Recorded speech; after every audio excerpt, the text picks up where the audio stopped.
Bonjour, c'est Bruno Salomon. Bienvenue dans 100% PSG La Tribune, épisode 27. Aujourd'hui, le podcast de France Bleu Paris autour de l'actualité du Paris Saint-Germain. Un podcast que vous retrouvez désormais sur toutes les plateformes, bien sûr, de téléchargement, mais aussi sur la chaîne YouTube de France Bleu. Et d'ailleurs, coucou à celles et ceux qui sont en train de regarder cette vidéo.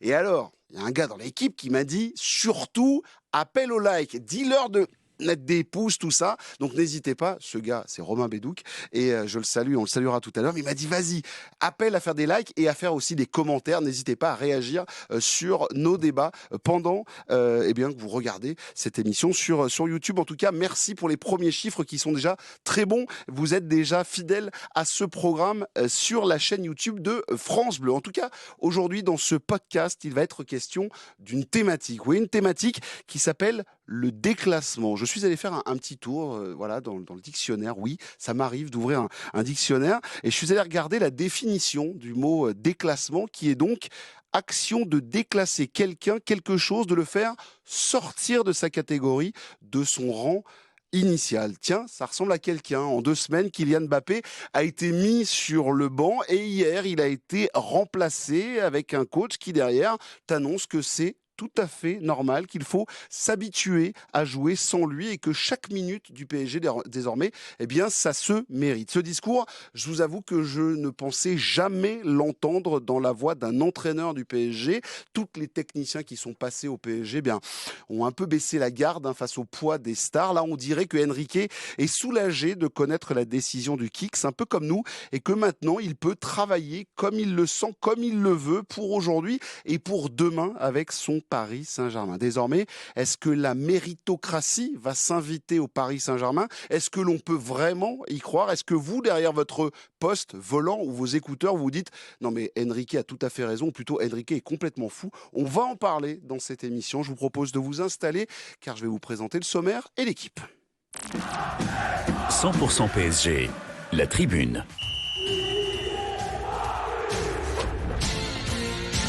Au sommaire de cette tribune, un PSG qui joue à se faire peur et qui joue plutôt mal face à une bonne équipe de Rennes.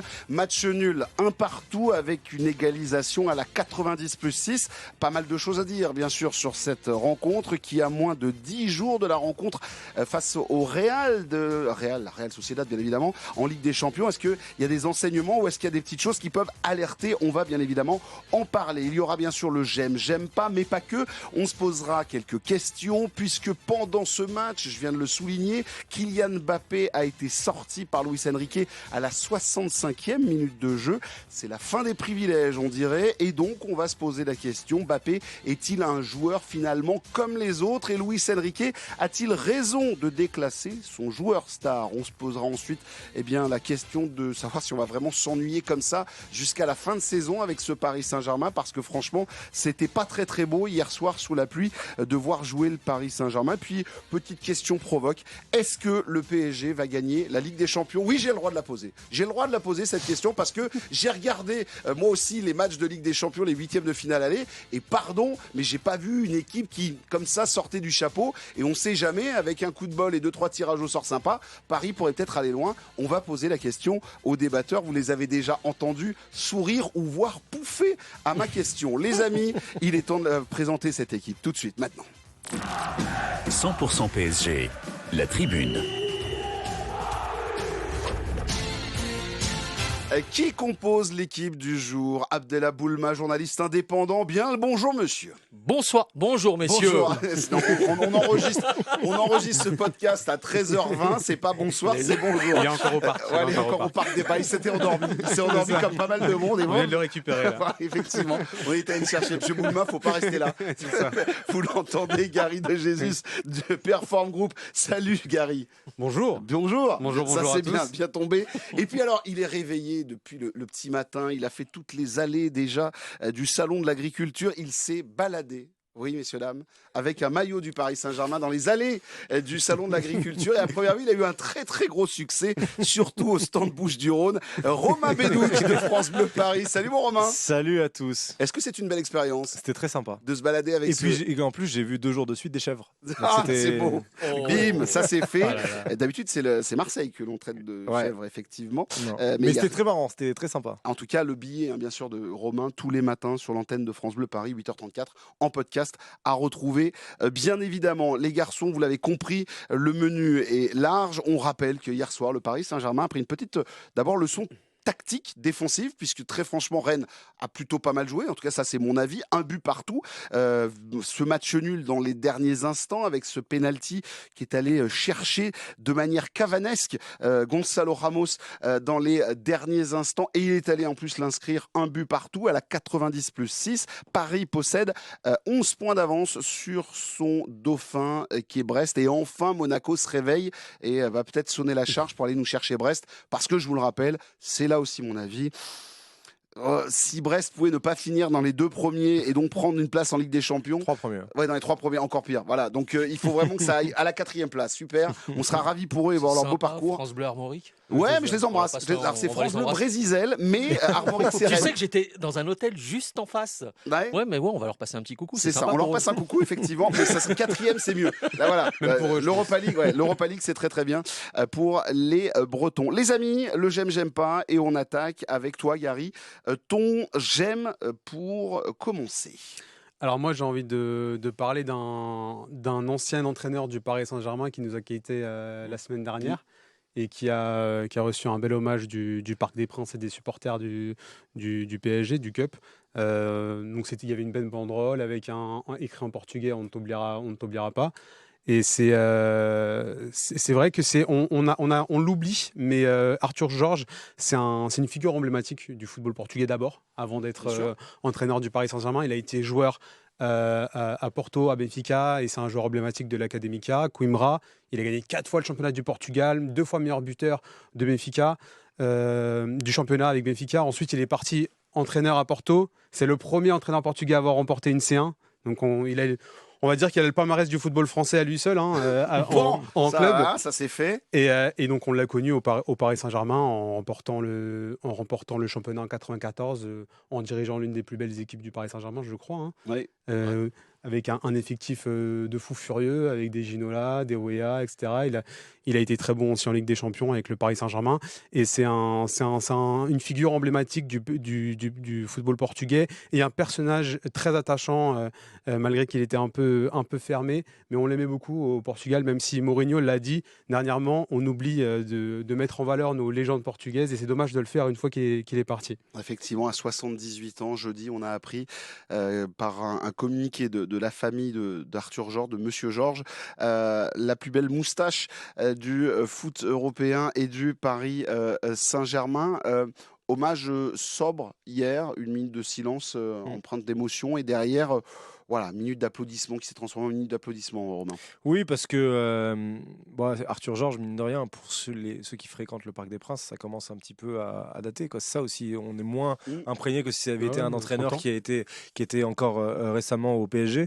Mais c'est bien, je trouve que l'élan qu'il y a eu autour d'Arthur Jorge, et comme tu le disais malheureusement parce que c'est un décès, l'élan qu'il y a eu autour d'Arthur Jorge et de rappeler le passé du Paris Saint-Germain, je trouve que ça a été très très bien, parce que c'est un entraîneur qui a vraiment marqué l'histoire de notre club. Moi, je le disais dans un billet vendredi, c'est un des premiers entraîneurs bâtisseurs, vraiment, qui va construire un collectif, qui va l'emmener jusqu'au titre de champion de France, qui avait à l'époque beaucoup plus de valeur que ce que nous on peut dire maintenant. Et donc c'était un grand monsieur du PSG. C'était un personnage effectivement assez paradoxal, parce qu'il était assez froid, assez austère, mais en même temps il avait cette touche hyper attachante, un accent qui faisait que on le prenait en sympathie. Français. Il parlait très très bien français. Et donc moi je vais vous avouer, mes premiers souvenirs d'Arthur Jorge, c'est plus la deuxième période en 98-99, parce que c'est à ce moment-là où j'avais les premiers souvenirs de supporters. Et donc ça s'était moins bien passé. Mais quand je me suis repenché, quand j'ai revu des rencontres, je me suis encore refait le PSG Real Madrid de 93 il y a pas longtemps. C'était incroyable. D'ailleurs, j'ai lu une anecdote, excuse-moi, Ouais, bien sûr, ouais. qui m'a fait penser à toi, Bruno, dans les journaux portugais. On parle de lui beaucoup comme un intellectuel du football, il aimait beaucoup la poésie, etc. Et tu sais qu'il regardait les matchs, il coupait les commentaires et il mettait du jazz ou de la musique classique pour regarder les matchs de foot. C'est excellent. Donc c'est excellent. J'aime. C'est pas ouf pour notre métier. Non, ça coupe un peu le métier, mais par contre, j'aime un peu l'idée. Mais l'idée est bien. Ah non, c'est une excellente, c'est plutôt une excellente idée. Et après, derrière, moi, je suis content que la famille du Paris Saint-Germain puisse se soit réunie avec Michel Denisot présent et des anciens qui sont venus lui rendre hommage. C'est un joli carton de la part de notre copain Gary de Jesus. Abdella, avec toi, ton j'aime ou ton j'aime pas, et après on viendra. Moi, juste un petit mot sur Arthur quand même. Ouais. C'est ma génération. Attends, Ça, c'est c'est ta ma génération. génération, évidemment. J'étais au lycée, une équipe extraordinaire, l'un des matchs les plus emblématiques de l'histoire du Paris Saint-Germain avec ce casque d'or. Et bizarrement, en fait, quand je repense à Arthur Georges, je me dis, en fait, il avait une particularité, Arthur Georges, lors de ces matchs. Peut-être que vous étiez un peu plus jeune tous les deux. Pas toi, mon cher Bruno. Ouais. Merci de me le rappeler. C'est vrai qu'en fait, il composait systématiquement avec le même 11. Et il était systématiquement tensé à l'époque parce qu'il ne changeait, il changeait rarement son 11 de bout en bout de la saison. Mais ça reste quand même un personnage extraordinaire, un intellectuel extraordinaire dans la lignée de tous ces coachs portugais, quoi. Donc voilà. Alors pour le mien. Ton j'aime ou ton j'aime Mon pas, j'aime, comme tu veux. bah écoute, mon j'aime, je commence mon j'aime ou j'aime pas. Bon, mon j'aime, c'est plutôt non, pas Beraldo. Si, Beraldo. Non, j'en avais deux.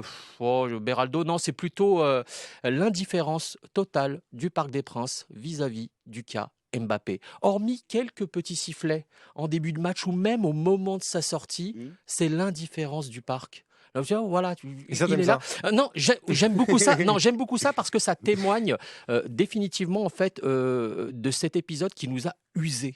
Il nous a usés, ça y est. Et on l'a vu, on s'attendait à des sifflets, on a pronostiqué sur des sifflets d'une partie du club, du parc, etc. Et finalement, en fait, il est presque sorti dans l'indifférence, même quand on en reparlera peut-être un peu tout à l'heure, même quand il a jeté un peu son brassard, de manière un peu maladroite, etc. On est resté même en tribune, bon voilà, tu sors, c'est terminé, de toute manière, tu ne seras plus là en fin de saison. Et ça, j'apprécie. Ouais, c'est vrai que on a tous regardé, on a tous attendu, et finalement, deux ça fois, fait... il s'est rien passé. Il s'est rien passé. Ouais, et ce qui est drôle, c'est que moi j'avais vu pas mal de médias espagnols autour du stade avant et qui faisaient des micro-trottoirs avec des supporters parisiens en leur demandant ouais, vous allez faire quoi quand vous allez entendre le nom de Kylian Mbappé dans les travées du stade, est-ce que vous allez réagir, vous allez le siffler? Et la plupart des gens que j'ai entendus disaient non. Il a donné ce qu'il avait à donner pour le PSG. Bon, et après, il y avait certains qui étaient un petit peu aigris par les situations. Mais c'est vrai que cette indifférence, je l'apprécie aussi parce que ça montre l'usure que cette histoire a créée autour du club et dans sa relation avec Mbappé et avec les supporters. C'est triste que ça finisse dans l'indifférence. Et finalement, le timing est très bon. Mais si je comprends bien, si vous aimez ça, c'est-à-dire que on se satisfait que le plan de com ait marché. Ah non, c'est l'indifférence. Non, c'est l'indifférence. Parce que le but, Non, lui, c'est ce le qu'il voulait. but, J'ai c'était ça. l'impression que c'est ce qu'il voulait. Hein. Le but, c'était qu'il y ait de l'indifférence. Mais l'indifférence. Pour moi, il y a un truc qui ça veut dire aussi, et ça sera un débat qu'on fera sur la fin de saison, j'imagine. C'est que si un joueur dépassionne, et c'est le cas, hein, Mbappé dépassionne maintenant les supporters du Paris Saint-Germain, ça met en doute la place qu'il a dans l'histoire de ce club-là. Mais ça, on est d'accord. Mais ça, on est. Je moi, pense. je fais un peu. Donc, Alors, toi, on après- est d'accord. Moi, je veux pas non plus qu'il l'acclame. C'est là où je te rejoins. C'est-à-dire que moi, le huer et faire comme ils l'ont fait avec Neymar et Messi, s'ils veulent, s'ils le font pas, ça changerait rien. D'où l'indifférence, tu vois. S'il y avait eu l'indifférence pour Neymar et Messi, ça m'aurait pas dérangé non plus. Qu'ils l'acclament, par contre, ça me dérangerait plus. Je pense qu'il est un peu trop tôt pour parler de ça.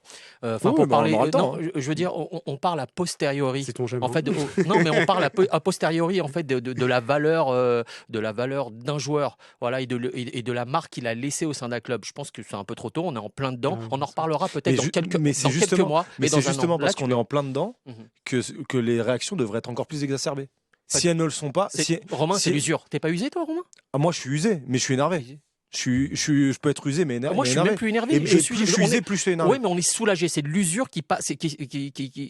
On est soulagé aujourd'hui. Ouais, On est est-ce soulagé. que finalement, pardon messieurs, mais est-ce que finalement, à un moment donné, on en parlera tout à l'heure de Kylian Mbappé, Oui. effectivement, parce qu'il y a eu bien évidemment la décision de Bah, Luis c'est- Enrique de le sortir, mais se rappeler quand même, effectivement, peut-être que c'est au moment où on saura où il va que les gens On sait où il va. Mais Ah non, il l'a pas dit. Où va-t-il? Ah, oh, non, non, Je Bruno. sais pas. Ah, On Bruno, va Il non, va ça- pas à Majorque, il va pas à Gironne. Bruno, c'est Los soit la Angeles naïveté, Galaxy. soit la provocation. Le Mais Los tout le Angeles monde le Galaxy, sait. il va aller Mais non, mais Il va pas à Miami avec son ami non, Messi. non, mais où il va, mais la question, c'est pas où il va. La question, c'est où il va et quelles sont les fins de négociation qu'il peut y avoir. Et là, ça peut changer le prisme. rien du Là-dessus, tout. Non. bon, On en reparlera. On en reparle tout à l'heure, les amis de Kylian Mbappé, puisque voilà, j'aime en tout cas cette sortie un petit peu dans l'indifférence et les non-sifflés du Parc des Princes. C'était donc le j'aime de Abdellah Boulmad. Avec toi, mon Romain, ton j'aime ou ton j'aime pas? ouais, j'aime bien Gonzalo Ramos quand même. Ouais. Bah C'est ouais. ça. Ah Oui, Bah ouais. enfin, ça on pour est se d'accord. mettre Gary de Jesus dans la poche. Mais non, mais Ouais, parce non. que on en avait parlé déjà contre Lille. On avait loué son envie et l'envie, c'est pas quelque chose on a l'impression qu'on met l'envie ou la qualité technique. Non, pour moi, on peut avoir les deux. Et Gonzalo Ramos montre qu'il a les deux. Son enchaînement, notamment sur le penalty qu'il a provoqué, pouvait être bien. Mais l'envie, c'est bien parce que ça te donne, ça a donné un coup de boost à cette équipe-là. C'est l'impression que j'ai eue moi sur le match d'hier, c'est que on avait une équipe qui était ronronnante. Pas trop concernée, etc. Et on reviendra dessus, savoir si ça va pas être le lot de tous les matchs de Ligue 1. Mais on avait quand même un Gonzalo Ramos qui est rentré, qui était motivé et qui est allé chercher ses trucs, quoi. Et quand tu vas chercher tes trucs, le football, il te le rend. Et donc là, il y a eu un premier penalty qui n'a pas été sifflé, le deuxième qui a été finalement, qui n'était pas sifflé, puis qui a été finalement donné. Et il va transformer ce penalty-là. Voilà, c'est de la récompense. Et ouais, Gonzalo Ramos, le problème de Gonzalo Ramos, c'est que il y a 3 postes offensifs, que Dembélé a verrouillé le poste droit, que Barcola a plutôt verrouillé le poste gauche, même si hier il est moins bon, et que devant il y a Mbappé. Mais donc c'est ça le problème de Gonzalo Ramos, c'est pas les prestations. Et dans les prestations, quand il a du temps de jeu, là où d'autres auraient pu plonger, lui il montre que non, il va aller essayer de chercher sa place jusqu'au bout. Il ne lâchera rien, Gonzalo Ramos. Et comme je l'ai dit hier au micro, c'était assez cavanesque ce qu'il nous a fait. Il est allé à l'envie chercher, on l'a vu décrocher, on l'a vu donner. C'est ses caractéristiques. C'est ça, c'est ce que j'allais dire exactement. C'est l'une de ses principales caractéristiques et depuis toujours, c'est son envie, sa motivation. Il a jamais le pressing, même s'il est tout seul, il va y aller quand même et il va pas s'énerver si les mecs derrière ne suivent pas. Il va redoubler d'efforts, etc. C'est sa principale qualité. Parce que comme je le dis depuis le début à ce micro, c'est pas une star. Gonzalo Ramos, c'est pas Haaland, c'est pas un joueur comme ça qui va tout péter. Par contre, il va rien lâcher. Il va jouer dans le sens du jeu. Il va jouer en une touche s'il faut jouer en une touche. Il va dribbler quand il faut dribbler parce que c'est pas sa principale qualité malgré tout, même s'il peut le faire. Et devant le but, il va penser qu'à marquer, mais il va toujours jouer dans le sens du jeu. Et comme je crois que je l'avais dit la dernière fois que j'étais venu aussi, c'est quelque chose qui manque. On en parle beaucoup du côté de Benfica. C'est ses courses en avant, son pressing constant qui usait les défenses adverses. C'est quelque chose qui manque beaucoup dans le Benfica d'aujourd'hui. S'ils ont mis du temps à se remettre sur les rails aussi, bon, c'est un autre sujet. C'est aussi du fait du départ de Gonzalo Ramos.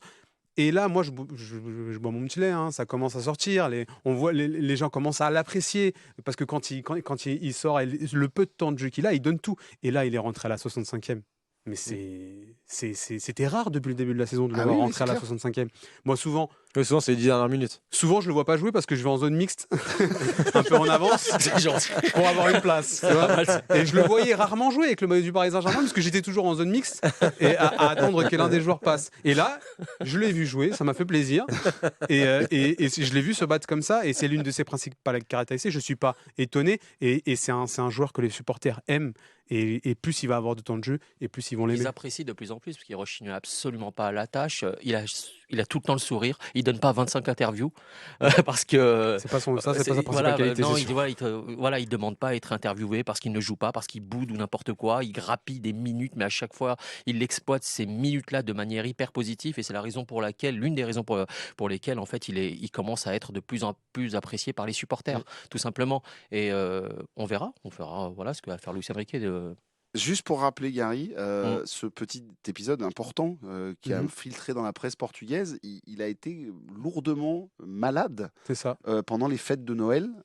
Et il a perdu du poids, il est revenu dans un mauvais état.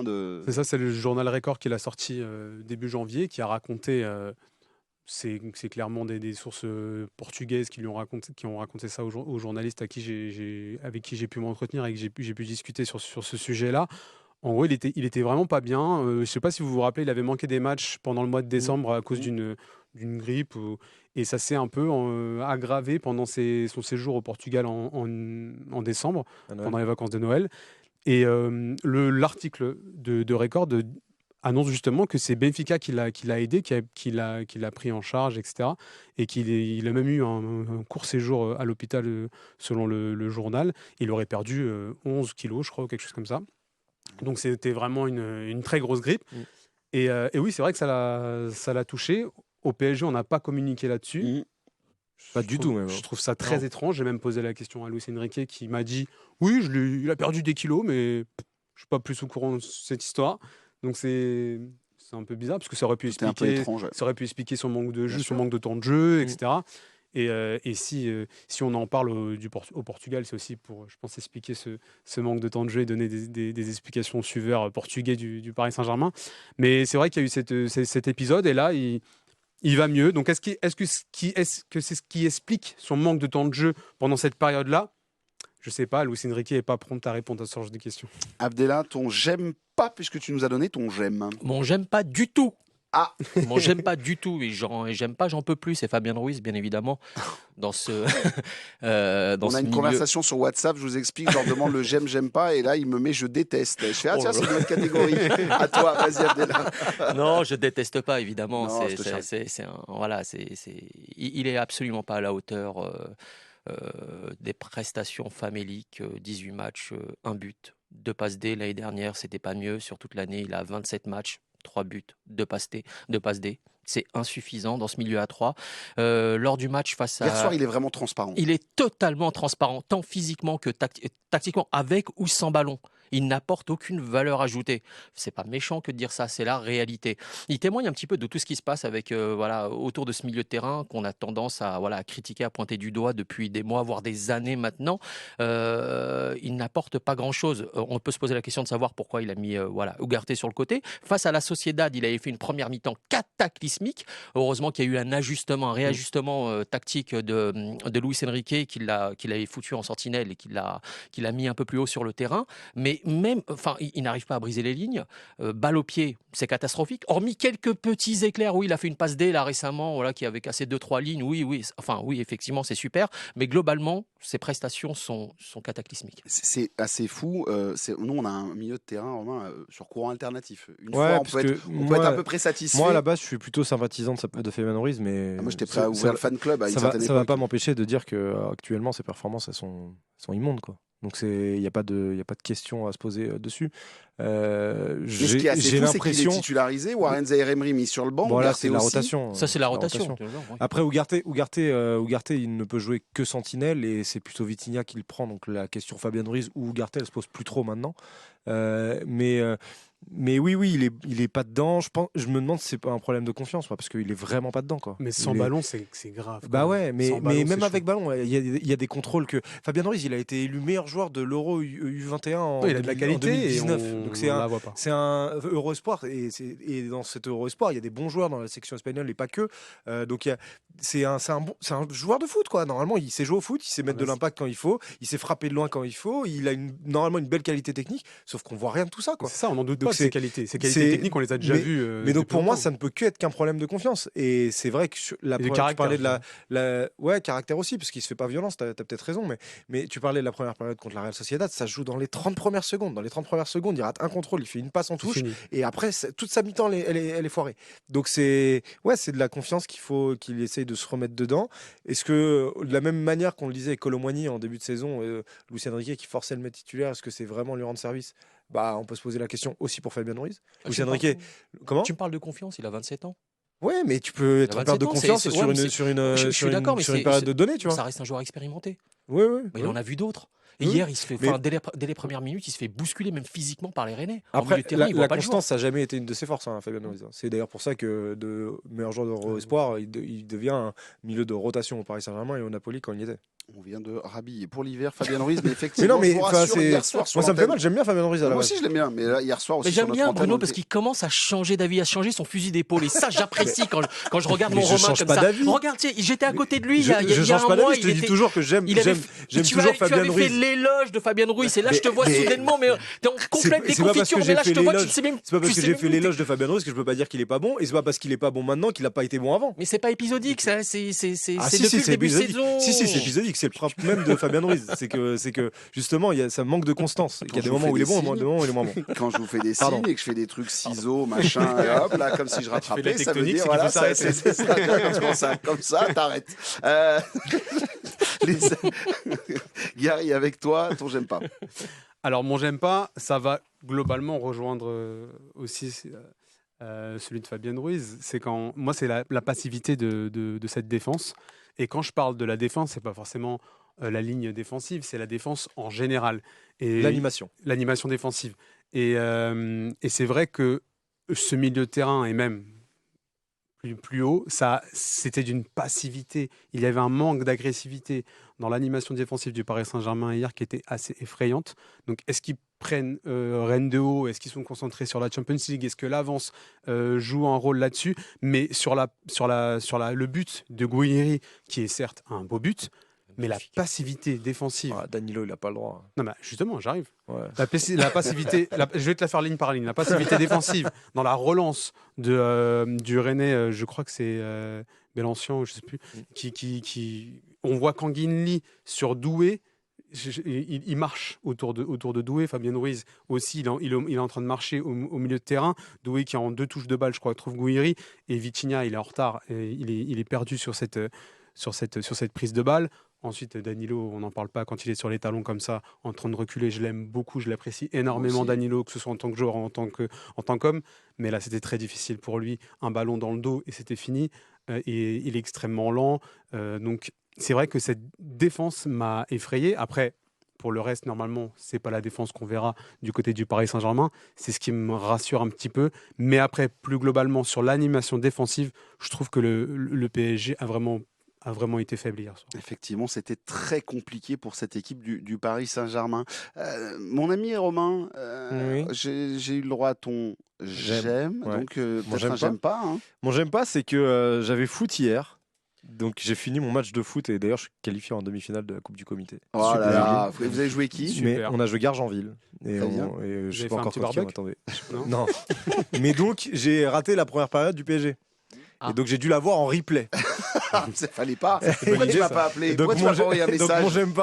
mon j'aime pas, c'est que j'ai dû voir cette première période en replay. Ah bah, bravo. Et que c'est quand on sait pas ce qui va se passer, on se dit ah tiens allez vas-y ça peut être pas mal et on se rend compte qu'on s'embête. Quand on sait ce qui va se passer, c'est encore plus immonde. Et donc plus globalement c'était pour revenir bien sûr, c'est pas que pour dire ça, c'était plus pour revenir sur cette première période qui manque de haine, d'envie, de tout en fait. Et on revient sur l'animation défensive. Je trouve que cette équipe, et c'est un reproche que je vais faire à Luis Enrique, je trouve que cette équipe se trouve dans trop de situations dans lesquelles elle ne veut pas se retrouver. C'est-à-dire que c'est pas une équipe qui est faite pour défendre à la base. C'est pas un milieu de terrain qui est composé pour pouvoir défendre.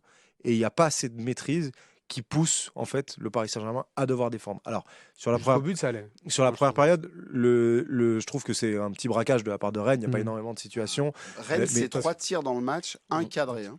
Mais ça n'empêche que si on sort du prisme Rennes et qu'on voit un peu ce qu'on a vu depuis le début de la saison avec le Paris Saint-Germain, il y a trop de moments où le PSG ne maîtrise plus le ballon et se met en difficulté parce qu'elle n'a pas les joueurs pour subir. Et donc voilà, ça peut avoir tendance à devenir inquiétant parce que les matchs décisifs vont arriver. Là, on a joué Rennes, on va jouer Monaco vendredi. Après, il y a déjà la Real Sociedad. Il n'y a eu que 3 matchs entre les deux matchs de Ligue des Champions. Donc, voilà, j'ai l'impression, et j'attendrai avant le match de Monaco, on verra vendredi comment je me sentirai à ce moment-là, mais j'ai l'impression qu'on a un peu moins de gages de sûreté avant le retour qu'on en avait avant l'aller, ce qui m'inquiète un petit peu. On va y revenir, justement. Ça va être notre question. Je vais juste te suivre. Moi, je le fais jamais, habituellement, dans ce podcast.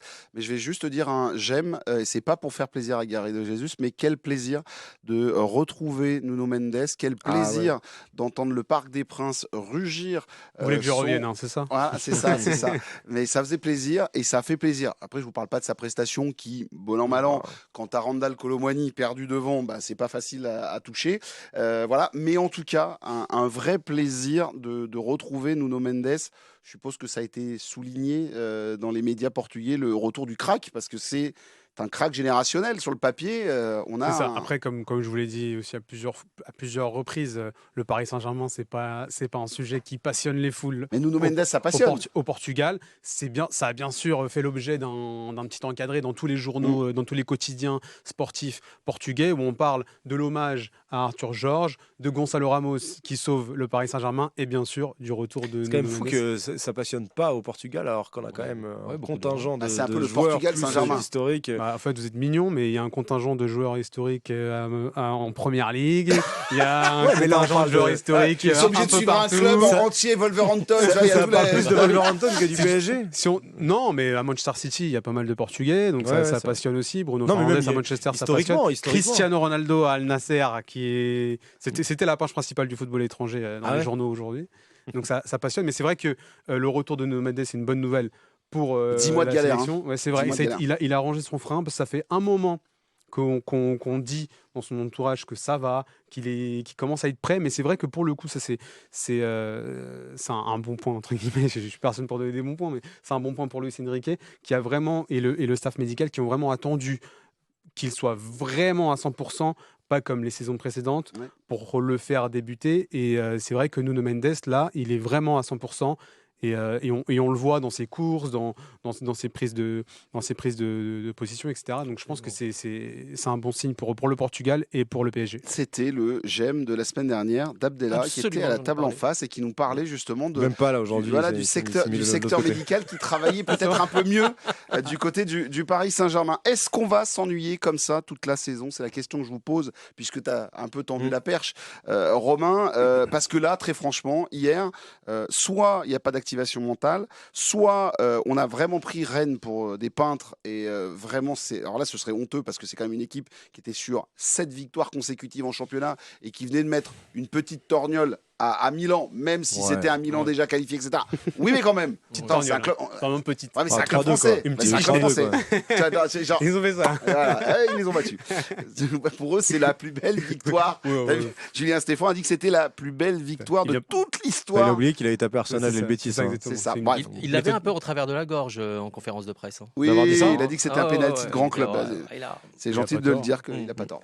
Voilà. Est-ce qu'on va s'ennuyer comme ça jusqu'à la fin de saison en Ligue 1 avec cette équipe du Paris Saint-Germain qui, au petit trot, 11 points, qui gère ses matchs, qui se sauve à la dernière seconde, qui n'a pas beaucoup d'envie. Hier, les stats, c'est 65% de possession de balle, c'est quelques tirs, c'est 2 beaux arrêts de Mandanda, pour le faire flamber un petit peu. Bref, est-ce que vous avez peur qu'on s'ennuie comme ça jusqu'à la fin de saison avec ce PSG? Abdella. Non, mais je pense qu'il faut simplement répertorier les matchs dans lesquels on a pris du plaisir. Non, mais sérieux. Tu retournes la question. Bah oui. On a pris du plaisir sur combien de matchs cette année? Sur le match de Lille. Marseille, en termes de jeu. Je te parle en termes de jeu, d'animation. Lille-Marseille. Sinon, le reste du temps, ce que j'ai vu hier, moi, c'est globalement ce que je vois depuis le début de saison. Ouais, il y a un truc vraiment... Globalement, non, mais globalement, c'est plutôt très mou quand même. T'as peut-être une flamme en moins. C'était amorphe. Oui, il y a un contrôle, il y a un pseudo-contrôle. C'est apathique. Tu comprends pas trop. Enfin, tu sais où il veut aller, mais t'as pas forcément les joueurs à disposition. On a déjà débattu à maintes reprises à ce sujet. On nous rappelle sans cesse, inlassablement depuis le début de saison, que surtout du côté du Paris Saint-Germain, que c'est une année de transition. Année de transition, voilà, on verra ce qui va se passer dans quelques mois. Mais moi, je répète qu'il n'a pas les joueurs pour mettre en place son système, son animation, et je pense qu'on verra ça l'été prochain. Je pense qu'il attend avec impatience l'été prochain. D'ailleurs, il l'a dit, un peu en sous-titre, il l'a dit de manière très subliminale en conf de presse et devant les médias. Il prévoit l'après, on va l'entendre dans quelques instants, Luis Enrique. Moi, je sais quand on ne s'est pas ennuyé, c'est quand, et ça va faire vont dire un bon nombre de supporters du Paris Saint-Germain, mais c'est quand Kylian n'était pas sur le terrain. Moi, j'ai vu une équipe qui joue mieux, qui joue Qui est plus plus dans le cohérente. sens du jeu, qui est beaucoup plus cohérente, mais c'est incomparable. Donc oui, la transition, je la vois. Et la transition, c'est clairement Kylian Mbappé. En plus, c'est ce qui va animer toute la fin. Je te demandais en termes de jeu, si c'était ça, si c'était sur cet aspect-là. Parce que si ce n'est pas le jeu, en termes d'histoire, ça va être un régal. Hein. Ça va partir de toutes parts. La machine à popcorn, elle est lancée dans tous les pays étrangers. Dès que Kylian va faire quelque chose vers le Paris Saint-Germain, on va en parler partout dans le monde entier. Moi, je vois les médias portugais, espagnols, etc. sur le jet du brassard. On en parlera tout à l'heure, mais on adore. Hein. On en fait des petits. Ils en ont fait des caisses. On en fait des petits clips sur les réseaux sociaux, etc. Simplement sur le jet du brassard. Donc ça, c'est.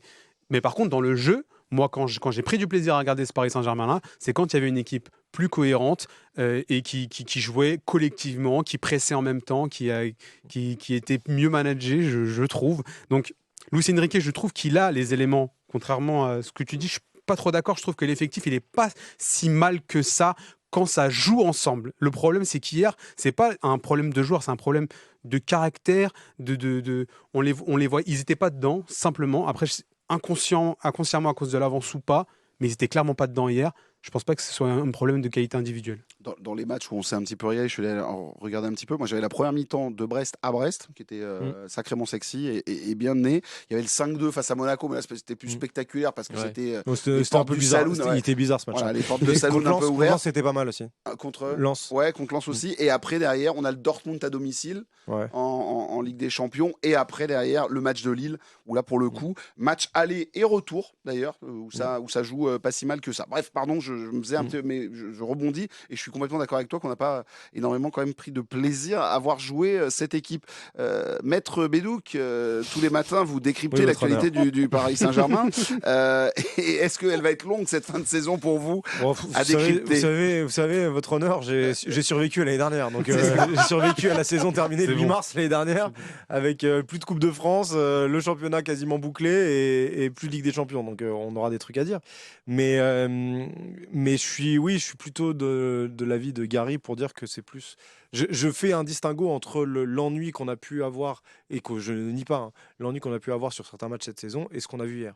Hier, j'ai vraiment l'impression que c'était une question d'envie, quoi. C'est que les mecs, ils voulaient pas être là. Enfin, ils voulaient à moitié. En fait, ils voulaient être là. Ils voulaient être là, mais ils voulaient pas faire le truc en plus pour pouvoir remporter une rencontre.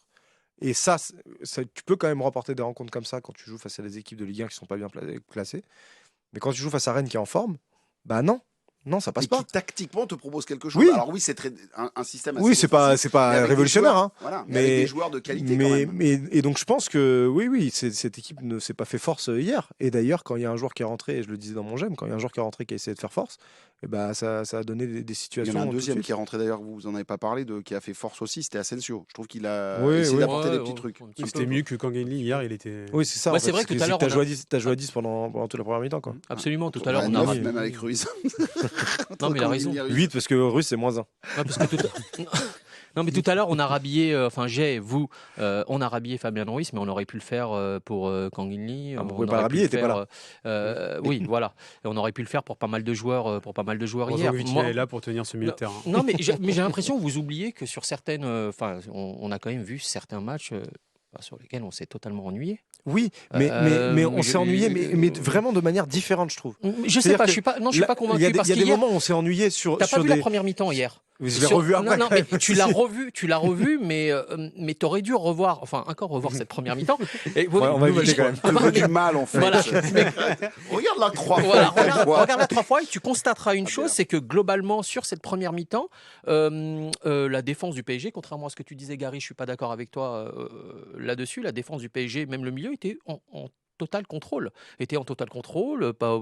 Voilà, ça coulissait plutôt bien, etc.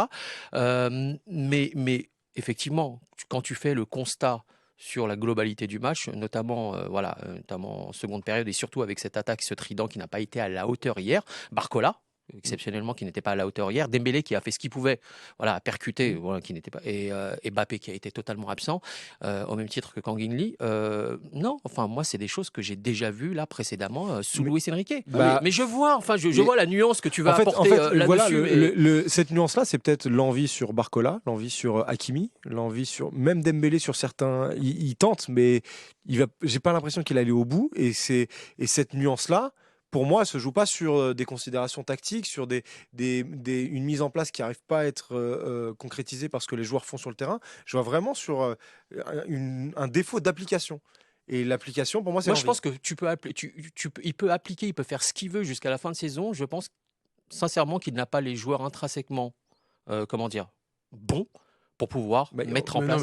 Sauf Rennes alors. Je vous promets, les gars, c'est soit vous surestimez la valeur des joueurs qu'on a aujourd'hui au Paris Saint-Germain, soit vous voilez totalement la face. On n'a pas contre le Stade Rennais avec les joueurs que tu as, tu peux pas montrer un autre visage. Avec Fabien Ruiz, avec Kang In Lee, qu'on voit davantage en Corée, les prestations en Corée qu'aujourd'hui au Paris Saint-Germain, moi je doute, je suis sceptique sur la valeur de nos joueurs dans ce milieu. Je suis convaincu on parle de Ligue 1 là. Vous l'avez vu en Ligue des Champions, les gars, vous l'avez vu en Ligue. Écoute les garçons. Et je suis entièrement d'accord sur la Ligue 1. On l'a dit à maintes reprises ici, Bruno, qu'on allait survoler la Ligue 1, il n'y a aucun problème. Bon, ils ont 10 points d'avance, ils vont la prendre. En revanche, en Ligue des Champions, c'est le test, la Ligue des Champions. C'est le test. On est à la ramasse. Vous êtes d'accord? On a gagné 2-0 on parle du match d'hier et de la performance du match d'hier et de l'ennui. J'imagine que tu parles de la Ligue 1 aussi. Ah bah oui. Donc pour l'instant, c'est ce qu'on va s'ennuyer comme ça en Ligue 1 toute la saison. L'ennui, moi, je pense que je pense que les qualités des joueurs individuels de ce Paris Saint-Germain-là, il suffit de les avoir suivis avant leur arrivée au PSG pour voir qu'ils sont capables de largement mieux, que ce soit en termes de collectif ou individuel. Et la défense, elle n'a pas été mise à défaut en première mi-temps parce que l'équipe avait le ballon et parce que la possession était plus ou moins bien gérée avant le but. À partir de ce moment-là, c'était... Mais est-ce que finalement, la rotation n'est pas... on est en train d'en voir les limites. C'est-à-dire qu'à force de faire, oui, d'accord, tu as 23 joueurs, oui, d'accord, il faut tous les faire jouer, Romain, mais au final, tu veux mettre Kang In Lee, tu te passes de Warren Zaïre-Emery sur un match aussi lourd que face à Rennes, parce que c'est pas une mauvaise équipe. Mais lourd...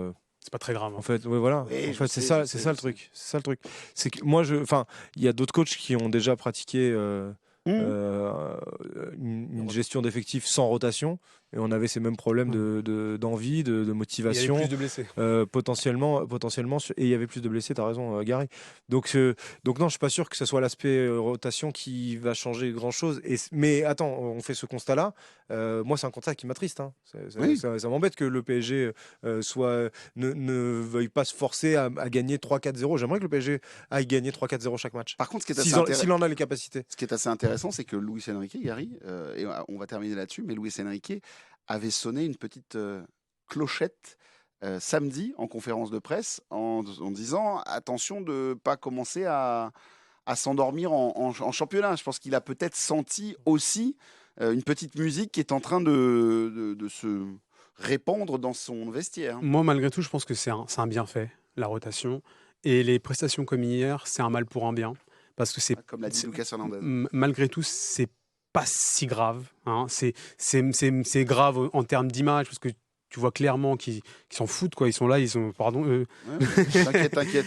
On a entendu bien pire la semaine dernière, donc ça passe. On voit clairement qu'ils sont pas dedans, mais malgré tout, la rotation a ses bienfaits. Que tu vois, justement, ils vont arriver en Ligue des Champions avec beaucoup moins de blessés que les années précédentes. Tu vois beaucoup plus de joueurs impliqués malgré tout. Et dans un match de Ligue des Champions où tu vas faire rentrer ces joueurs-là, justement, t'espères qu'ils vont apporter autre chose que par les années précédentes. Donc, je pense que malgré tout, nous, on le suit et on le vit très fort parce qu'on suit le Paris Saint-Germain au quotidien et que ce match-là, on y était et que de s'ennuyer chaque week-end, c'est chiant. Mais je pense que dans l'histoire de la saison, ce match-là ne sera pas très important et ce n'est pas un résultat qui sera très important. En tout cas, vous allez suivre le prochain match du Paris Saint-Germain. C'est contre Monaco, vendredi à 21h, à suivre en intégralité sur l'antenne de France Bleu Paris. Les amis, on va se réserver une petite demi-heure désormais de Kiki Mbappé et Luis Enrique. Mais pour l'instant, instants. On fait une première pause et on se retrouve dans quelques instants. Je vous rappelle, si vous nous regardez sur YouTube, c'est Romain Bédou qui le demande. Il faut mettre des likes, il faut mettre des pouces et mettre des commentaires. N'hésitez pas. Surtout si vous êtes d'accord. Voilà, si vous êtes d'accord. Si vous n'êtes pas d'accord, laissez tomber. Vous énervez Commentez. Voilà, prenez un cookie, un petit lait chaud et puis ça va bien se passer. Si vous êtes d'accord avec quelqu'un, vous n'allez pas d'accord avec quelqu'un d'autre. Avec quelqu'un d'autre. Donc ça va passer. C'est bon, un cookie et le lait chaud, non? C'est pas ce que t'aimes, Abdellah? Bon, allez, Moi, j'adore ça. à tout de suite. 100% PSG, la tribune.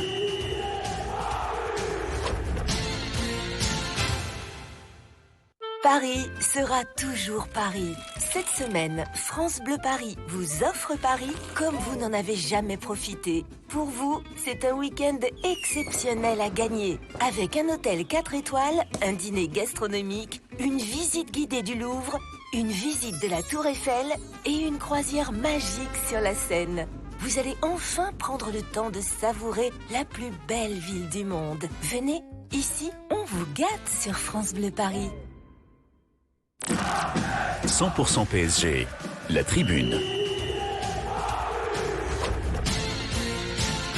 Dans 100% PSG, la tribune, le podcast de France Bleu Paris, Abdellah Boulma, Romain Bédouk et Gary de Jésus sont avec nous pour vivre ce moment, cet instant pour discuter autour de l'actualité du Paris Saint-Germain comme tous les lundis. Et moi, je vais vous raconter une petite histoire. Il était une fois un entraîneur, Luis Enrique, qui depuis 2 semaines a décidé de déclasser, de dégrader le statut de son meilleur joueur, Kylian Mbappé, qui le 9 février dernier a décidé d'annoncer à son président et ses coéquipiers et donc à son entraîneur que c'était terminé, fin de saison. Il prenait la poudre d'escampette pour partir, je sais pas où, mais sûrement à Madrid. En tout cas, c'est M. Tebas qui l'a dit dans les colonnes d'un journal la semaine dernière. M. Tebas qui est, on le rappelle, le président de la Ligue espagnole et non pas Porque Tebas, la chanson, bien évidemment, très connue, mais on l'aime pas. On l'aime pas dans 100% PSG à tribune. Il semblerait donc que le technicien... Ouais, je suis désolé, il fallait que je en mette une petite. Il semblerait que le technicien du Paris Saint-Germain, Luis Enrique, n'ait pas aimé le timing de l'annonce et que désormais, Kylian est un garçon comme les autres. Hier, donc, 65e minute de jeu du match entre le Paris Saint-Germain et Rennes. Et là, on voit notre Luis Enrique dire changement, le petit panneau qui s'affiche. Et là, le numéro 7 avec Gonzalo Ramos qui vient faire le changement.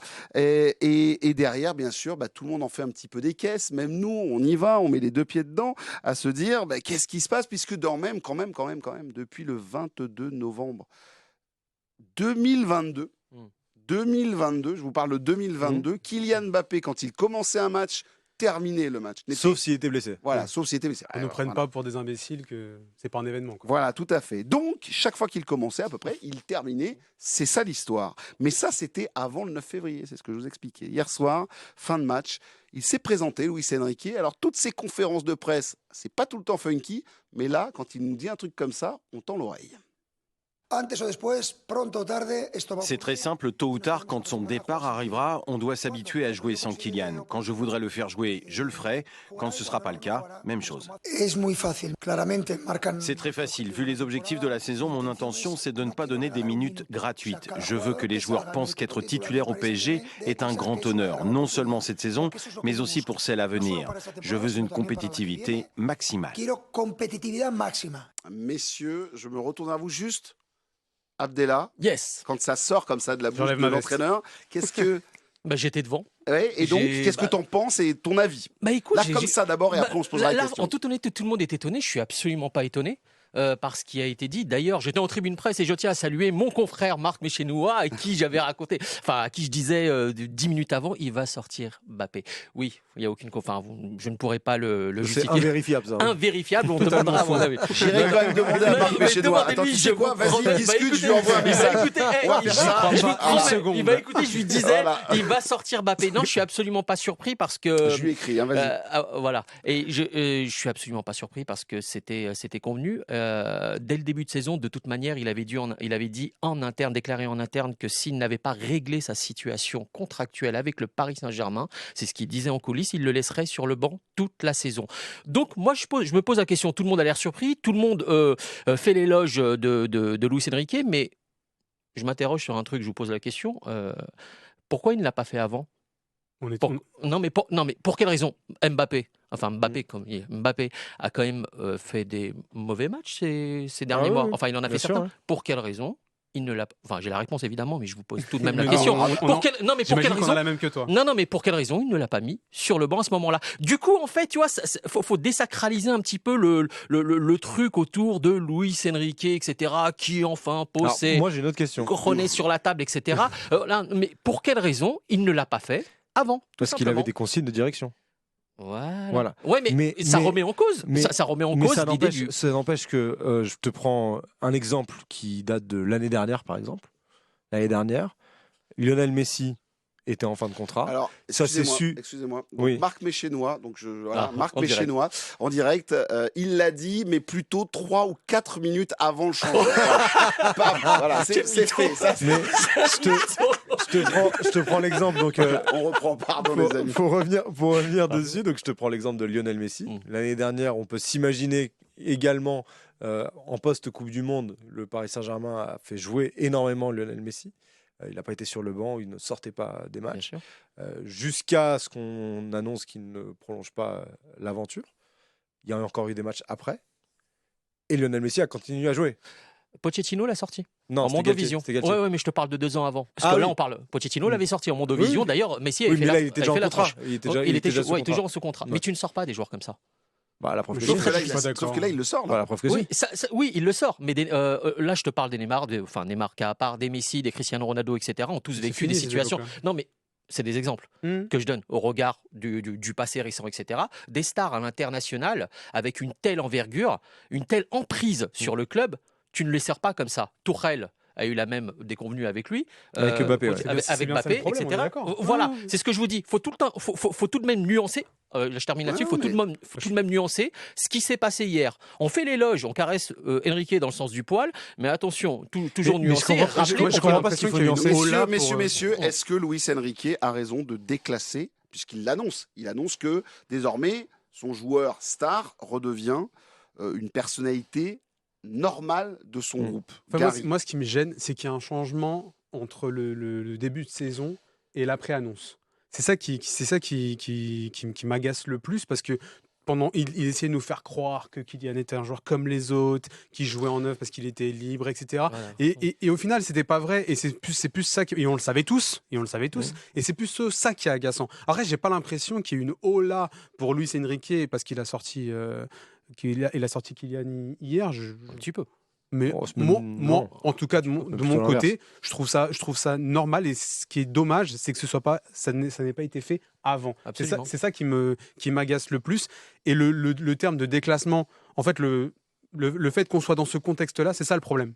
C'est qu'on mette le joueur aussi haut et qu'on ait besoin de le faire redescendre dans le vestiaire, puisqu'il était en haut en tribune VIP, et là il revient dans le vestiaire du Paris Saint-Germain. C'est ça qui est normal, et c'est ça qu'on voit dans la plupart des équipes qui vont loin aujourd'hui en Ligue des Champions. Les Cristiano Ronaldo, les Messi, cette starification-là, ça marche plus. C'est plus eux qui gagnent la Ligue des Champions.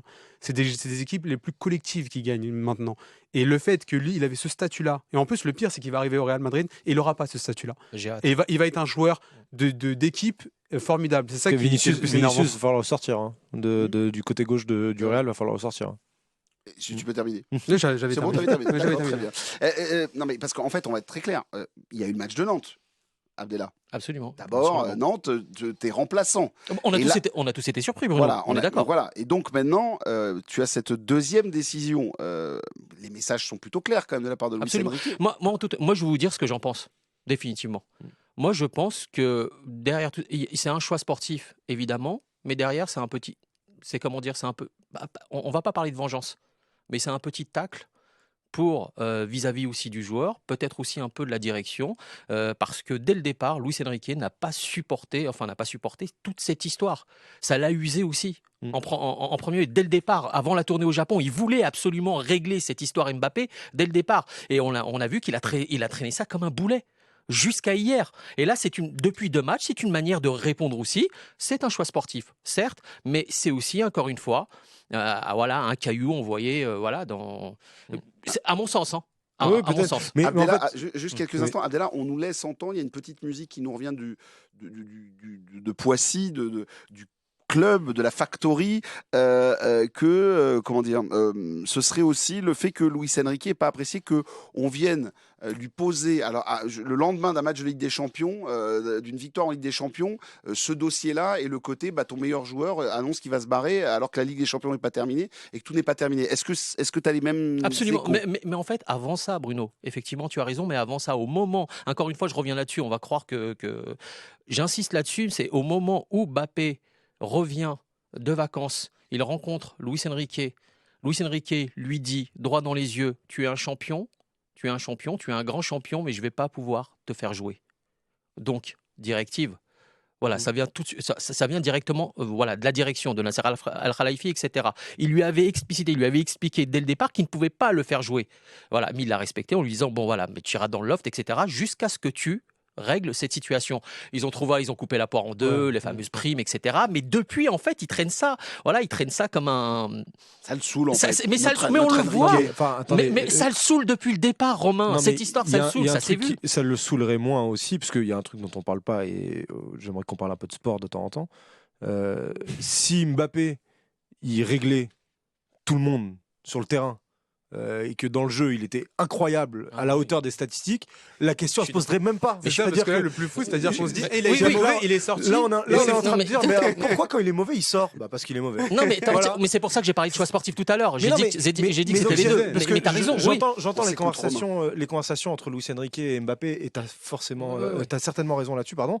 Mais si dans les conversations, j'imagine que Luis Enrique lui a dit si t'es à gauche, à un moment il va falloir quand même que tu défendes un peu, que tu fasses et que l'autre ne le fait pas, c'est une décision aussi de coach. Il n'y a pas que des décisions. Bien sûr qu'il joue de la situation et que s'il n'y avait pas la situation telle qu'elle est, on n'aurait pas les mêmes décisions qui sont faites avec autant de virulence et autant de récurrence, remplaçant plus après sortie en 2 matchs.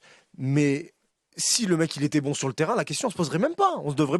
Pour moi, on a Mbappé dans notre club, Kylian Mbappé qui est un des meilleurs joueurs du monde. La question ne doit pas se poser de savoir s'il doit sortir, s'il est mauvais. Il ne doit pas être mauvais. En gros, tu es en train de me dire, je résume et je synthétise un peu, si il faisait une grande prestation et que là, Luis Enrique lui dit à la 65e, sort, on prend Luis Enrique bien pour sûr, un fou. bien sûr. L'interprétation, du coup, on aurait tous la même. Il n'y aurait même pas de question.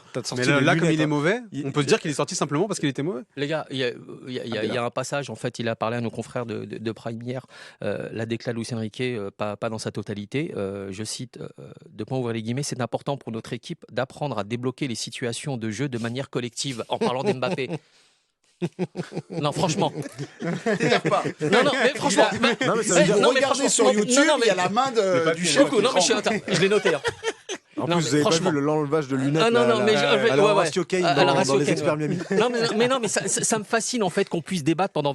Je pense que dès le départ, Luis Enrique ne voulait pas de Kylian Mbappé. Je suis pas sûr, moi, c'est pas une information. C'est pas une information. C'est mon ressenti que dès le départ, il n'entrait pas dans son projet collectif. Lui qui loue le collectif, depuis qu'il est entraîneur. C'est un joueur extraordinaire, mais qui aucun repli défensif, il ne fait pas le nécessaire. Il a mis Vitinha sur son côté gauche. Il a demandé à Lucas Hernandez de ne pas monter. Il l'a fait jouer à droite, au milieu, etc. Il a changé son animation et des postes de joueurs pour le mettre en valeur. Ça, c'est après. C'est pas à la base. C'est pas à la base qu'il voulait pas. Il a tout fait pour essayer de le mettre dans les meilleures conditions et on a vu que ça n'a jamais fonctionné. Et je pense que dès le départ, le ras-le-bol en fait s'est accentué au fil du temps. Et là, on a vu ce qui s'est passé. La faute, c'est à qui là ? Attention, la faute, on pourra en reparler après, Bruno. Et la faute, il y a une co-responsabilité du Paris Saint-Germain et de Kylian Mbappé. Voilà, ils ont créé un monstre. Et la semaine dernière,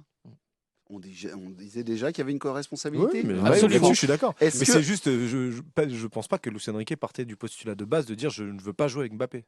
Personne ne peut partir avec ce postulat. C'est au fur et à mesure que ça s'est créé via les prestations. Je suis d'accord. Est-ce qu'on s'est pas mis un gros caillou dans la chaussure pour les 4 derniers mois? Parce que le Kiki qui... Alors, en faisant quoi? Est-ce qu'il lance le brassard de capitaine un peu mollement en le faisant exprès, tout est un peu calculé.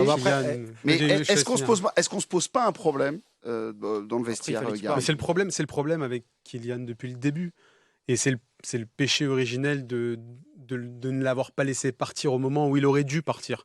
Parce qu'à partir de ce moment-là, tu crées des frustrations, tu crées des droits et des devoirs chez les uns qui ne sont pas respectés, chez les uns et chez les autres. C'est des deux côtés, comme tu dis, la co-responsabilité.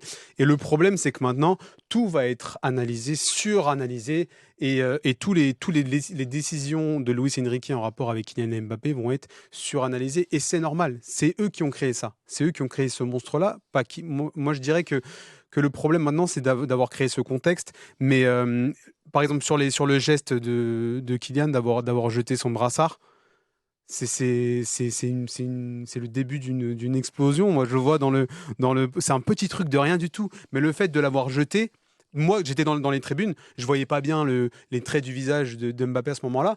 Et je me suis dit, qu'est-ce qu'il va nous créer une bombe, là, le fait de le jeter comme ça. En le revoyant un peu mieux, je vois qu'il c'est pas un geste de dépit, il essaie de trouver un partenaire, il le geste malgré tout, donc c'est un geste maladroit, j'irai pas jusqu'à suranalyser ça, mais moi je vois parce que je suis beaucoup les médias étrangers, je travaille avec des médias au Portugal, et là-bas, c'est ce qu'on retient dans les journaux, bien sûr, on parle de l'hommage, on parle de tout ça, mais sur les réseaux sociaux, ce qu'on retient, c'est la réaction de Mbappé, et avec des smileys de visage écarquillés, des yeux écarquillés, et ça part partout comme ça, parce que Mbappé fait beaucoup parler, c'est un joueur dont on parle beaucoup à l'étranger, comme vous pouvez l'imaginer, et cette histoire-là, la séparation du Paris Saint-Germain, nous on se demandait si on allait s'ennuyer en termes de jeu jusqu'à la fin de la saison. Je peux vous dire que les médias étrangers qui suivent le PSG, eux, ils vont pas s'ennuyer du tout. Juste pour bien expliquer, quand tu parlais des médias étrangers, vous l'avez compris par Gary il y a quelques minutes, mais nous on le sent là du côté des médias français depuis 2-3 semaines, depuis l'annonce.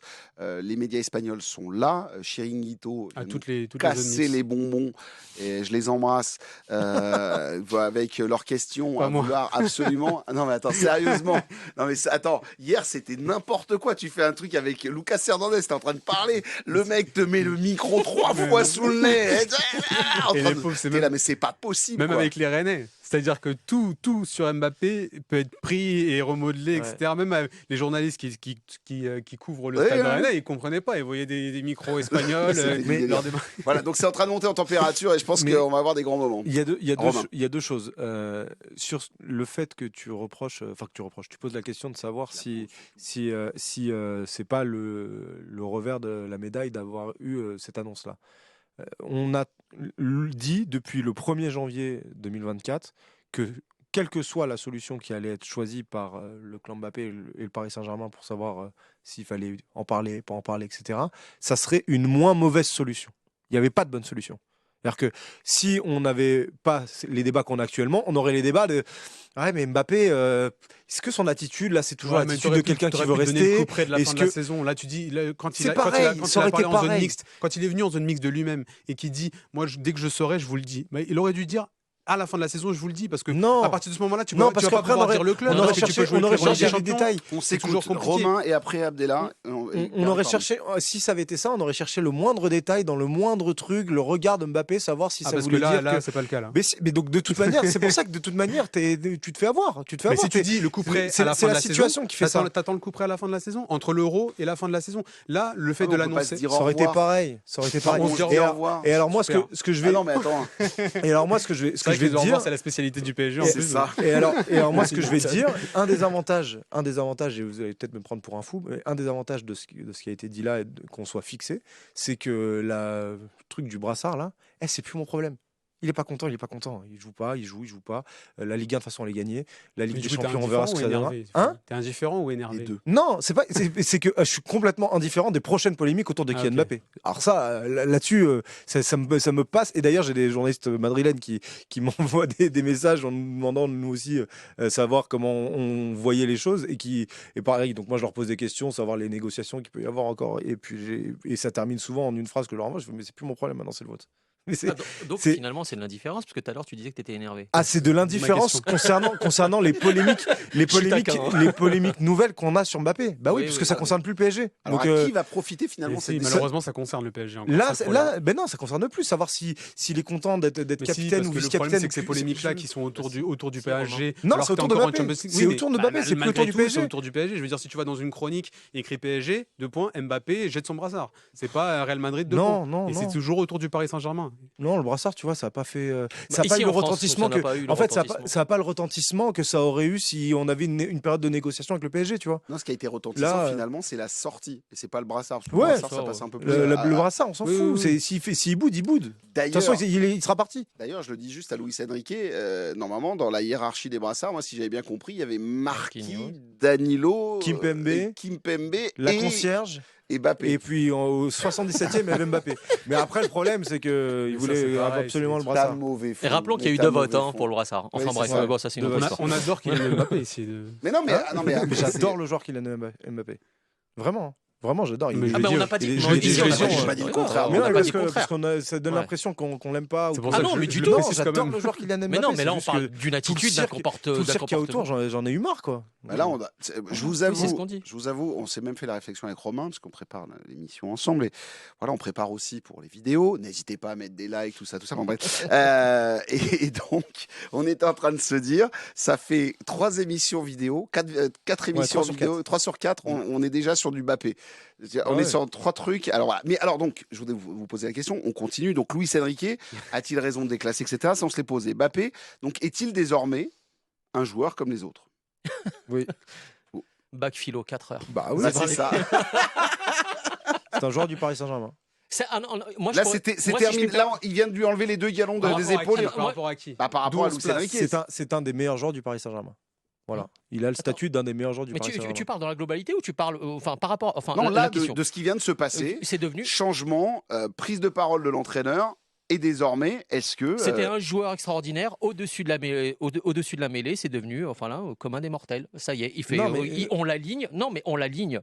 Il l'aligne. C'est dur quand même, non c'est il pas a dur. tenu enfin, ça a été quand même. Non, mais non, ça l'est. Bah, ça l'est toujours parce qu'on va avoir besoin de lui pour les Mais prochains est-ce matchs de que Ligue des ça va Champions. pas te coûter, Abdallah, d'avoir fait ça? D'avoir pris cette position, coûter de le quoi couper. Bah, Bah non, mais non, en mais Ligue dans des ce- Champions. S'il l'avait laissé sur le banc et qu'il le faisait pas Comment- jouer, on aurait eu d'autres débats aussi. Comment ça te coûterait Mais C'est ça la question. Bah, Bah, s'il je est- sais pas. C'est s'il a- lui, s'il a c'est envie- lui qui bouderait et qui s'il a mettrait en envie de péril crever les résultats du PSG. Bah ça montrait qu'il aimerait pas trop le club alors. Je pense que son envie de gagner, elle est au-dessus de ça. Exactement, je suis entièrement d'accord avec Voilà. Gary. D'ailleurs, c'est ce qu'il dit en coulisses. Oui, vous allez croire que je radote et que je me Vous fais êtes, vieux, etc. Et que j'ai bientôt 48 ans. Non, messieurs, j'ai 35 ans et je tiens à vous dire que dès le Comment départ, Benjamin Button. Benjamin Button, que dès le départ, en fait, au moment de se retrouver sur le banc, dans le loft, il disait en interne que de toute manière, même si Luis Enrique lui donnait juste 2 minutes ou 3 minutes de temps de jeu par match et qui se faisait même siffler par le Cup, c'est pas grave. Il irait au bout et il gagnerait les matchs. Non, mais je vous promets. Oui, c'est ça. De ce point de Ça fait vue-là, la- même s'il lui donne 2 C'est minutes l'homme. au prochain match, j'en sais rien du tout. Imagine, il le fait rentrer dans les 5 dernières minutes. Tu Quel penses professionnel. qu'il va bouder, mais je pense qu'il fera le nécessaire sur le terrain. En tout cas, vous pensez qu'il n'y aura aucune conséquence pour le joueur? Le joueur, lui, dans son Ah, attitude, il sera toujours là. S'il n'a pas menti, il n'y a pas de conséquences. S'il n'a pas menti sur quoi? Bah, sur sa volonté de toujours tout donner, Non, quelles que je soient les pense- circonstances, et cette volonté de toujours faire passer le foot avant tout. Moi, je pense, S'il Bruno, n'a pas menti sur ça, il n'y aura pas de conséquences. Bruno, si je puis me Maintenant, permettre, mon avis personnel sur ses mensonges ou pas. depuis qu'il est voilà. sorti du salon de l'agriculture, il n'arrête pas. Alors, Pardon. je l'adore.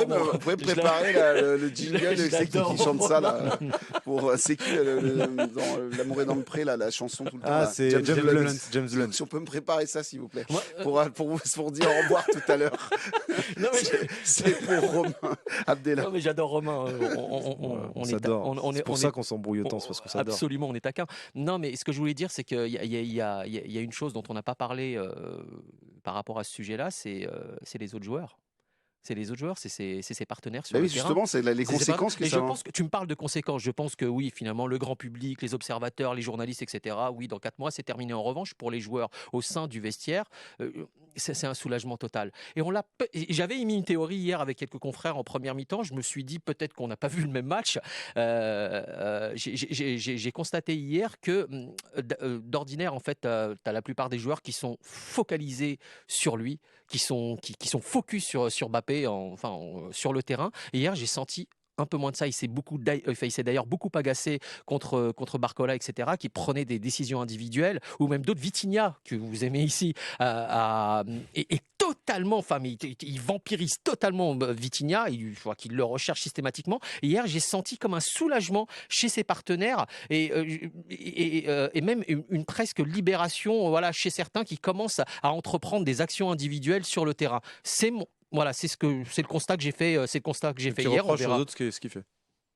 Non, pas du tout. Je dis qu'il les libère finalement parce qu'il phagocyte. Je crois que tu disais qu'il râlait un petit peu du fait que Barcola. Non, il râlait du fait que Barcola prenne des initiatives. Oui, donc il râle du fait que les autres font ce qu'ils faisaient avant. Oui, d'une certaine manière, si tu veux. Oui, Après, s'il y a une non, mais on a dit que c'était backphilo, donc voilà. Dernière question autour de tout ça, et je vous avais annoncé qu'on allait peut-être se faire un truc sur est-ce que Paris peut gagner la Ligue des Champions. Ça sera pour la semaine prochaine. On n'aura pas le temps. Bah alors, il est 25, tu rigoles, on va pas y aller. J'étais chaud. On a le temps de. Par contre, faut faire c'est pas possible. Vous connaissez pas Serge qui arrive derrière dans le studio pour faire la prochaine émission. Par contre, il faut le faire vite parce que ça se trouve, la semaine prochaine, c'est fini. Bah oui, c'est pour ça, on le fera face à la Real Sociedad. Tu vas te le garder parce que normalement, c'est toi qui présente l'émission. Ah oui, c'est vrai. C'est vrai. Ah, Donc, cool, voilà, ça. parce que moi, je serai dans le train pour aller du côté de San Sébastien. Puisque, je vous rappelle, c'était le match, c'est le 5 et que nous aurons une émission spéciale, bien évidemment, sur l'antenne de France Bleu Paris, de 20h à minuit, le 5 mars prochain, la Real Sociedad face au Paris Saint-Germain. À qui va profiter finalement ce déclassement? Est-ce que non mais c'est Gonzalo Ramos, Randal Kolo Muani? J'ai pas fait d'appel et tu me fais une passe en profondeur quand même assez. Tu crois quoi? Pam, ça part comme assez ça. téléphoné. Ouais, c'était non mais c'est. Est-ce que ça va profiter à ce groupe-là, à s'émanciper vraiment? Parce qu'on a un coach qui nous a dit on va préparer les mois à venir et l'année suivante. C'est vrai que Luis Enrique a toujours dit en conférence de presse n'écoutez pas ce que je dis, regardez ce que je fais. Mes actes diront ce que je pense. Exactement.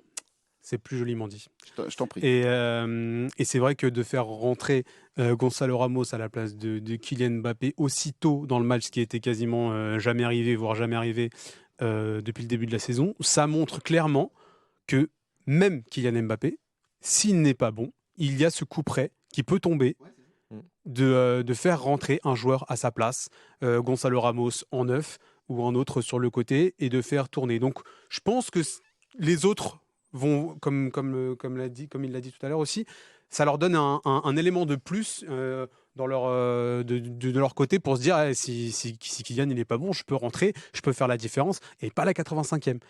Et ça apporte quelque chose. Donc je pense, oui, bien sûr, que Gonzalo Ramos, en numéro 9, on a plus de chances de le voir. Et Kolo Muani aussi? Kolo Muani, on l'a vu côté gauche, rentrer à la place sur le côté. Ouais, je pense que maintenant, même Gonzalo Ramos, dans le poste de numéro 9, est passé devant Kolo Muani pour, selon les actes de Luis Enrique, si on suit ces derniers changements. Donc non, à la place de Kylian, je vois plus rentrer Gonzalo Ramos et avoir plus de chances. En plus, hier, il a été décisif. Il aurait pu l'être plusieurs fois. Donc non, je pense que c'est un bon point pour lui. En tout cas, bon point, et on espère que le Paris Saint-Germain nous fera une bonne prestation du côté de Monaco, mieux que face à Rennes, bien évidemment, pour cette rencontre. Est-ce que j'ai oublié des choses? Je ne crois pas. Ça va être l'heure de se dire au revoir, parce que oui, on va falloir rendre le studio, cette tribune. Je vous rappelle juste le prochain rendez-vous ballon au pied, ce sera pour PSG, Monaco PSG. Du côté de la Principauté, ce sera vendredi à 21h avec Miguel de Rennes et aussi Eric Rabé, Sandra Tadana. Il est temps de se dire au revoir. You're beautiful. You're beautiful. You're beautiful. Voilà. 100% PSG La Tribune, c'est terminé. Ce petit hommage, bien évidemment, à notre amoureux de L'amour est dans le pré. Je parle bien évidemment de Romain Bédouc. Je vous rappelle que France Bleu Paris est en direct tous les matins du salon de l'agriculture. Pas tous les matins, juste jusqu'à mercredi. Oui, jusqu'à mercredi. Voilà. Et donc, il a eu peur. Il a flippé. Il s'est dit, je vais y passer plusieurs jours. En tout cas, Romain Bédouc était là-bas en direct pour faire son billet d'humeur. Et demain et après-demain. Et donc demain, je crois que savoir déjà le sujet de la chronique, il est allé se balader avec son maillot du Paris Saint-Germain dans les allées du Salon de l'Agriculture. Merci à toutes et à tous de nous avoir suivis. Merci Abdella, merci à Gary, merci à Romain. Il est temps de débrancher ce podcast.